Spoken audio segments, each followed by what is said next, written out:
நிழல் என உடன் நான் வருவேனே.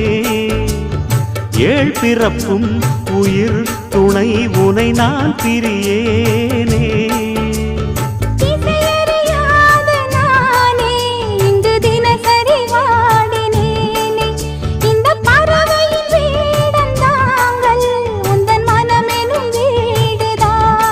நீண்ட காலம் நேர்ந்த சோகம் நீங்கி போக நானும் தீண்ட யோகம் விளங்கிட. பூமிக்கொரு வாரம் என்று எண்ணி இருந்தேன், பூமுடிக்க யாரும் இன்றி கண்ணி இருந்தேன். சொந்தமின்றி பந்தமின்றி நானும் இருந்தேன், பொட்டு ஒன்று தொட்டு